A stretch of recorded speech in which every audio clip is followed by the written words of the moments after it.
미국 대통령 선거 승리를 선언한 조 바이든 전 부통령의 정부가 공식 출범할 경우 북한 문제를 다루게 될 주요 인사들의 면면에 관심이 쏠리고 있습니다. 이들 대부분은 트럼프 행정부의 대북 정책에 비판적 견해를 보여왔습니다. 함지아 기자가 보도합니다.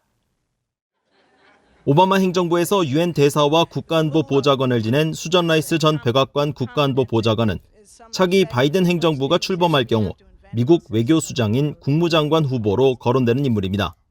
라이스 전 보좌관은 최근 몇 년 동안 트럼프 행정부의 대북 정책을 강하게 비판해왔는데 특히 대북 정책을 사실상의 실패로 규정해왔습니다. Well, it's certainly better than fire and fury and a hot war, which seemed early in the administration to be something not to be discounted. Having said that, when you look in substance at what's been accomplished, it's frankly very little. 라이스 전 보좌관은 미국의 오랜 목표인 완전하고 검증 가능하며 되돌릴 수 없는 북한의 비핵화가 트럼프 행정부의 우선순위에서 낮다는 데 우려했고 지난해 블룸버그 통신과의 인터뷰에서는 트럼프 대통령이 강한 제재를 기반으로 대북 협상을 이어가야 하지만 그렇지 못했다고 비판하기도 했습니다. 오바마 행정부에서 국무부 부장관을 지낸 토니 블링컨 전 부장관도 국무부 장관 후보로 거론되는데 현직에 있을 당시 북한의 도발이 이어지자 압박을 통한 해법을 강조했었습니다. 북한이 국제사회 의무를 준수하지 않을 경우 더 큰 대가를 치르게 하겠다는 입장을 보인 겁니다.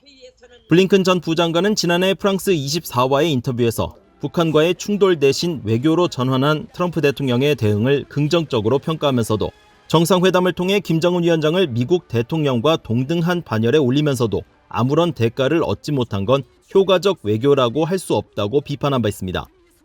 국방장관에는 미셸 플러노이 전 국방 차관이 물망에 오르는데 클린턴과 오바마 행정부에서 활동했던 플러노이 전 차관은 북핵 문제에 대해 해결보다는 상황 관리에 무게를 두는 모습을 보여왔습니다.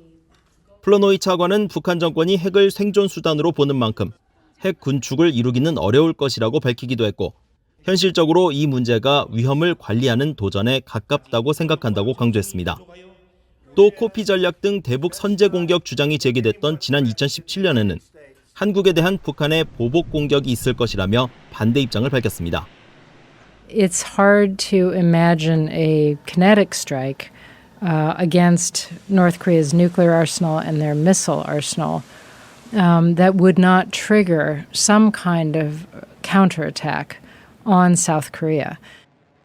한반도 전문가 그룹에서는 북한에 대한 정보 유입 확대와 대북 군사행동 억제를 강조해왔던 정박 브루킹스 연구소 한국 석좌가 바이든 인수위원회에 참여한 상태고 바이든 전 부통령의 의회 활동 당시 아시아 정책에서 함께 일했고 북한 대화와 관여, 압박을 강조해온 프랭크 자누지 맨스필드 재단 대표 등이 새 행정부에서 북한 문제를 다룰 수 있다는 관측이 나옵니다.